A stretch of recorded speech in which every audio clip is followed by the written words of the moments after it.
അല്ല വിളിച്ചിരുന്നോ? അല്ല ഓണർ ഒന്ന് കാണാനായിരുന്നു. ആ പറഞ്ഞോളൂ, ഞാൻ തന്നെയാണല്ലോ ഓണർ. അല്ല വേറൊരാളും കൂടി ഇല്ലേ, ഫസലു എന്ന് പറഞ്ഞിട്ട്? ഫസ്ലു എന്ന് പറഞ്ഞ ഒരാളില്ലല്ലോ ഇവിടെ. ഇതെന്റെ മാത്രം ഷോപ്പാണ്. എന്റെ പേരാണെങ്കിൽ ബാദഷാ എന്ന് പറഞ്ഞു. അല്ല ഈ ഭാഗത്ത് ഇനി വേറെ പേസ്റ്റൽ കേക്ക് എങ്ങാനും ഉണ്ടോ? ഇല്ല, ഇവിടെ ഈ ഏരിയയിൽ ഈ ഒരു കേക്ക് ഷോപ്പ് തന്നെ ഉള്ളൂ, വേറെ ഇല്ല. അയ്യോ സോറി കേട്ടോ, ഞാൻ കാള് മാറിപ്പോയതായിരുന്നു. ആ അത് കുഴപ്പമില്ല, കേക്കൊക്കെ ഓക്കെ അല്ലേ? ഓ കേക്കൊക്കെ അടിപൊളിയാ, എന്നാ ശരി കേട്ടോ.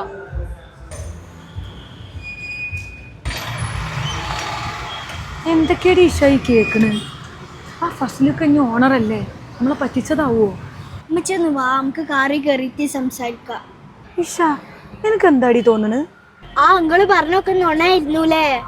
സിബി മാമി പറഞ്ഞൊക്കെ ശരിയായി വരികയാണല്ലോ. അപ്പൊ ശരിക്കും ആരായിരിക്കും അങ്കിള്? എനിക്കൊരു ഐഡിയ ഇല്ലേടി. അപ്പൊ കുട്ടി മരിച്ചതൊക്കെ പറഞ്ഞതൊക്കെ നുണായിരിക്കൂലേ? ഇത് നോണാണെങ്കിൽ അതും നോണായിരിക്കുമല്ലോ. അയാൾ എന്തായാലും ഫ്രോഡ് ആയിരിക്കും, പക്ഷെ എന്തായാലും ശ്രദ്ധിക്കണം. എന്തായാലും ഒന്ന് കഴിയുമ്പോ ഓരോന്നോരോന്നായിട്ട് വരികയാണല്ലോ. വാ നമുക്ക് എന്തായാലും വീട്ടിൽ പോവാം.